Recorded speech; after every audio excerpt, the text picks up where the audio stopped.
The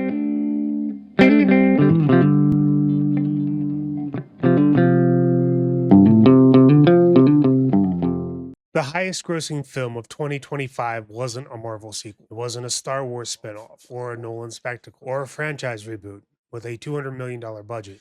It was a Chinese animated film about a mythological child god that most Americans have never heard of. Neja 2 made $2.2 billion worldwide on an $80 million budget.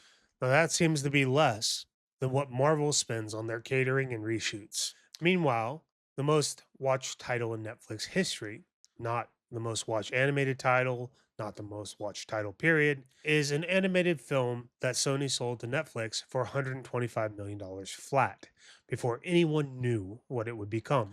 There was no profit participation, there was no back end. Sony took the quick cash and walked away. Netflix got the single most watched piece of content in their platform's history, a title now worth billions of dollars in subscriber values, for the price of one Ryan Reynolds movie that nobody remembers. And then there's Demon Slayer Infinity Castle, an R rated Japanese film made for an estimated $20 million. It grossed nearly $800 million worldwide, toppled multiple Hollywood tentpoles at the box office, and became the highest grossing international film in North American history, a record that had stood for over 25 years. Animation has dominated 2025. Not kids' animation, not family animation, just animation, the medium. And Hollywood almost missed it entirely because the American film industry still cannot process a simple idea. Animation is a medium and not a genre. When Hollywood says animated film, they mean a specific product. They mean bright colors, round character designs, celebrity voice casts, comic relief sidekicks, musical numbers, and a moral at the end of the story about believing in yourself. They mean something rated PG that parents can take their kids to on Saturday afternoon. They mean a genre animated movie the way they mean horror movie or romantic comedy. But more than that, they mean it as a revenue delivery system. You see, in Hollywood's financial architecture, animation doesn't exist to tell stories, it exists to sell toys, to move theme park tickets, to generate licensable characters that can be stamped onto lunchboxes and thermoses, bed sheets and birthday cakes, and all manner of swag for the next 15 years. The film isn't the product, the film is just the commercial for the product. And that's why animated features get designed by committee around toyetic character silhouettes, why sidekicks exist primarily to become plush merchandise, why every animated villain needs a marketable catchphrase. The storytelling is downstream of the licensing strategy, and that commercial framing is the cage. When you define animation's purpose as selling products to children, you have already decided what it's allowed to be. You're not going to greenlight a Batman Under the Red Hood for theatrical release because there's no Happy Meal tie in for a toy about a murdered teenager who comes back to execute criminals. You are not going to fund an American Demon Slayer because R rated animation doesn't move enough backpacks at Target. The stories that animation could tell and should tell never get made. Animation is a production methodology, a way of making images move. Saying animated film tells you about as much about the story as saying it was filmed with an Ari Alexa. You can make anything with it. You can make horror, war drama, political satire, psychological thriller, romance. The only thing limiting what animation can do is the imagination of the people making it. Japan understood this in the 1960s. China is catching up right now.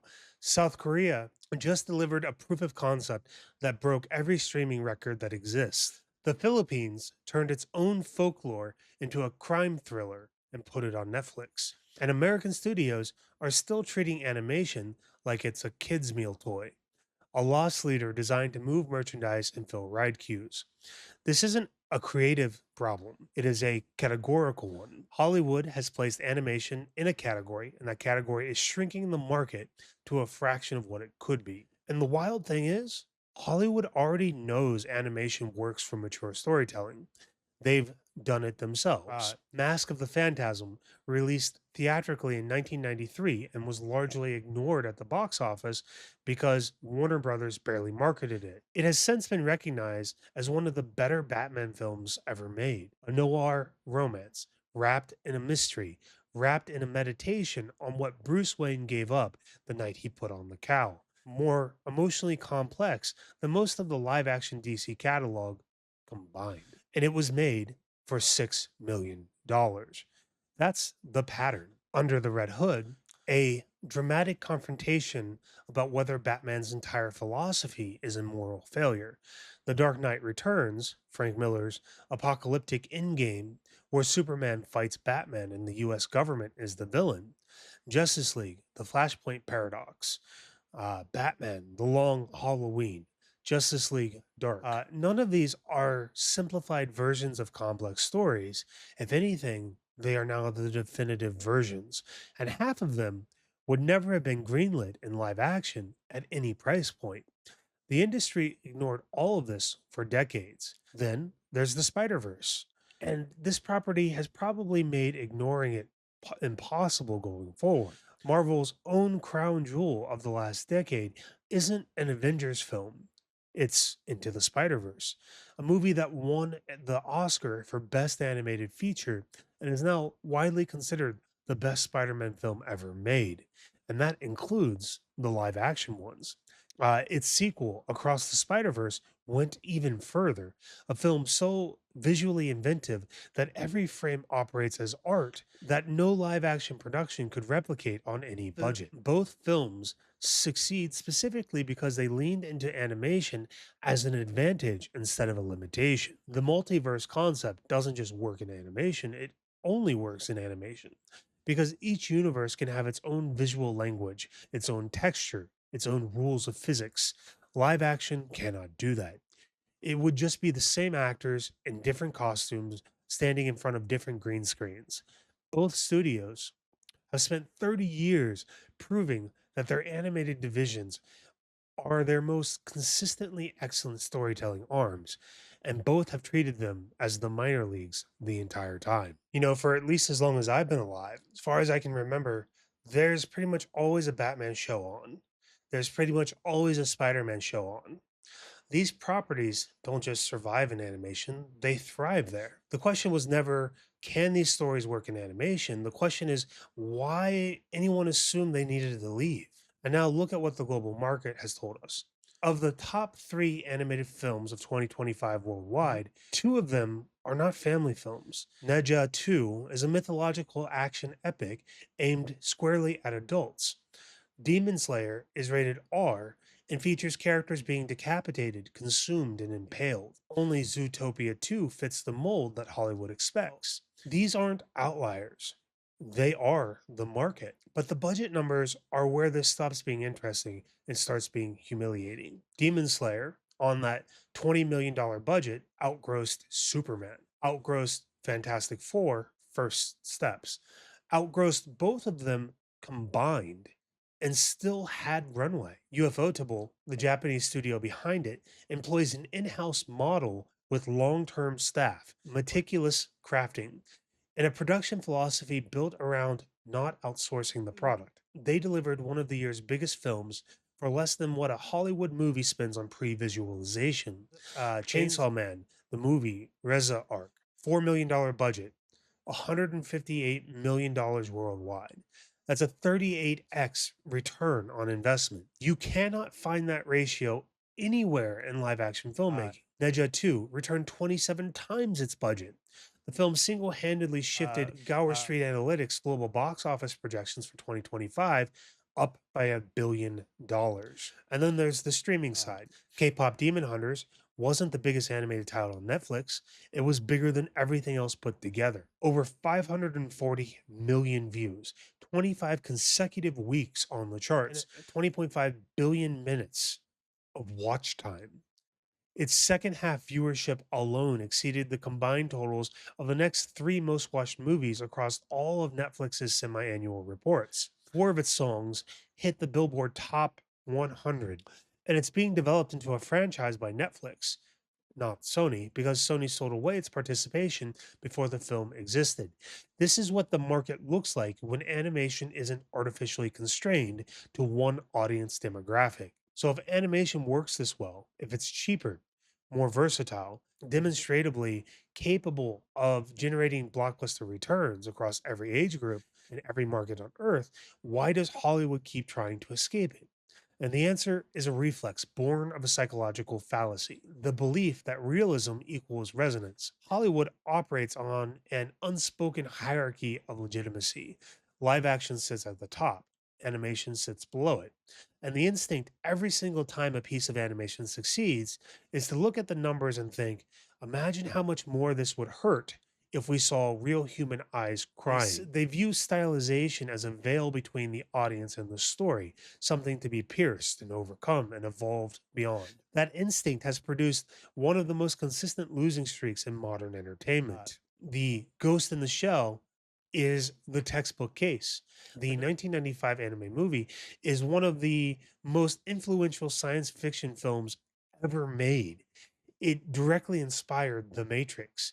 It's a meditation on the trauma of losing one's biological identity, told through a protagonist whose emotional flatness is the point. Major Kusanagi's stiffness in the anime is a thematic choice. It reflects her alienation from her own cybernetic shell. Every frame of that film uses the tools of animation, uses color theory, non literal imagery, exaggerated physics, architectural scale that dwarfs the human figure. All of it to communicate that existential horror of being a ghost in the machine. The subtext lives in the stylization. So Hollywood spent $110 million remaking it with Scarlett Johansson. They flattened it. They grounded it. They replaced the Japanese identity of the protagonist with a twist that turned whitewashing into a plot point. And that same emotional flatness that worked as thematic resonance in the anime, in live action, it just looked like a wooden performance. That film lost over $60 million, and the anime is considered a masterwork. The live action version is a case study in what happens when you translate a poem into a technical manual, because that's what this is. By removing the stylization, you remove the subtext. Animation allows a direct line to the subconscious. It communicates complex emotional states through tools that a camera and a green screen simply cannot replicate in live action. Not because the technology isn't there, but because realism imposes constraints that stylization does not. When Demon Slayer renders the Infinity Castle as a gravity defying, dimensionally shifting fortress where the geometry itself expresses the villain's psychology, that's not a limitation of the medium. That's a medium operating at full capacity. Live action couldn't touch that without a $300 million effects budget and 6 months of post production. And even then, it would feel like spectacle and not meaning. But the pattern keeps repeating because the underlying assumption hasn't changed. Dragon Ball Evolution, Death Note, Cowboy Bebop, every single one followed the same playbook. Take a beloved animated property, sand off everything that made it beloved, recast it for a Western audience that didn't ask for it, and spend the entire production being embarrassed by the source material. Netflix's Cowboy Bebop couldn't find the original's iconic cool because it was too busy proving it deserved to exist in live action. Death Note moved the setting to Seattle, changed the protagonist's name, and gutted the psychological chess match that was the entire point. They kept the notebook though, so that's something. The directors didn't fail because of bad casting or bad scripts, they failed because of the institutional shame. You see, when your entire industry has spent decades treating animation as children's entertainment, then adapting an animated property into live action isn't just a creative choice, it's a promotion. You're elevating the material from the kids' table to the adults' table. You think that you're legitimizing it. And that mindset poisons every decision in the production pipeline. You ground the visuals because the animated ones looked too cartoonish. You flatten the emotional exaggeration because it feels juvenile. You mute the color palette desaturate the world, add grit and grain, not because the story needed it, but because you need people to understand that this is serious now, that this isn't a cartoon anymore, that you're not embarrassed to be here, but you are, and it shows. The 2025 data doesn't just suggest the opposite, it demolishes it. Audiences don't want real, they want authentic. Demon Slayer didn't become one of the year's biggest global hits because audiences were waiting for a live action version. It dominated because UFO Tibble's animation, a visual style so distinctive that no live action film could replicate it at any budget, was the draw. K-pop Demon Hunters didn't shatter every Netflix record despite being animated. It shattered them because its animation could do things that live action musicals cannot. Concert lighting that bleeds into fight choreography, demon transformations that are terrifying and beautiful in the same frame, visual invention on every single cut. In the hands of a master, a hand drawn line carries more truth than a $40 million CGI face. And before anyone argues that this is a cultural phenomenon that only works in East Asia, that somehow Japanese and Chinese audiences are uniquely wired to accept adult animation in a way that Western audiences aren't, let me point to the piece of evidence that obliterates that defense. Have you seen Arcane? An animated series based on the game League of Legends, a property with zero prestige, zero cultural credibility outside of its player base anyway, and the kind of IP that would make any traditional network executive reach for their channel guide. And it became one of the most critically acclaimed shows on television, not for animation, but for television. Arcane is a Western production built on Eastern mentalities. Fortiche, the French studio behind it, approached the project the way Ufotable approaches Demon Slayer, not as a translation of something that should really be live action, but as animation doing things that live action can't. The painterly visual style wasn't a concession to the budget, it was the artistic identity. Zoan's industrial rock, Piltover's gilded arrogance. These environments carry a density and an atmosphere that practical sets and and LED volumes cannot match. The violence carries weight because the animation gives it choreographic specificity that you need a John Wick budget to replicate otherwise. The emotional beats land because the character acting, the micro expressions, the body language, the way Jinx's mania bleeds into the color palette, and the frame composition. It outperforms most live action work being produced right now. It is the same philosophy that Japan has operated on since the 60s. Treat the animation as the asset, not the obstacle. Trust the viewer to meet you at the level of the material. Don't water it down because someone in marketing is nervous about the word cartoon. And what happened? Well, Arcane worked overwhelmingly. It stands with the best high budget dramas being produced anywhere on any platform in any format. So, why hasn't the industry learned from it? Because there's always a reason the success doesn't really count. Arcane worked because League of Legends has a large player base. K-pop Demon Hunters worked because K-pop is just trending right now. Demon Slayer worked because anime fans are super dedicated. Neja 2 worked because of Chinese nationalism. There's always an asterisk. At a certain point, the asterisks start to look like a pattern, and the pattern starts to look like denial. But line them up. Under the Red Hood, Mask of the Phantasm, Into the Spider-Verse, Arcane, Tresse, American, French, Filipino, Japanese, Chinese, Korean. Different studios, different cultures, different IP, different distribution models, all arriving at the same result. The only common thread is commitment. The only barrier is the assumption that animation can't be this. The evidence is overwhelming. The budgets are lower, the returns are higher, the creative flexibility is greater, and every major market on earth is proving it works. So why isn't Hollywood pursuing adult animation as a strategic priority Well, it's because the bias isn't intellectual, it's architectural. Hollywood's entire development infrastructure is built around live action as the default. The talent pipelines, the agency packaging, the marketing departments, the award campaigns, the executive career tracks, all of it runs through live action. Animation is just a silo, a separate division with a separate P&L, separate leadership, separate prestige. When Neja 2 makes $2 billion, the suits in the main building don't see a reason to rethink their strategy. They see a lucky quarter for the kids department. The organization chart itself prevents the lesson from landing.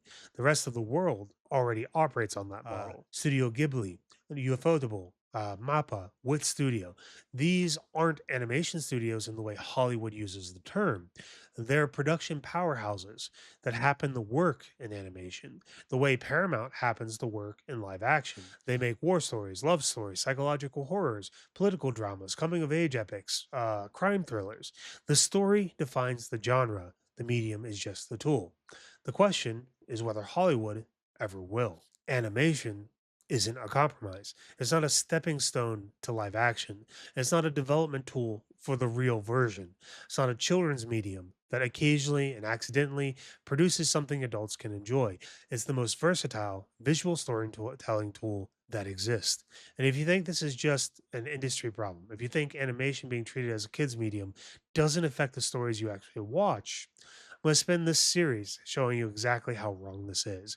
Because animation hasn't just been capable of delivering adult themes, it's been doing it for decades. You've seen gun control, radicalization, body horror, grief, war, identity, all of it hiding in plain sight. And shows you watched before schools and cartoons the industry told you to grow out of.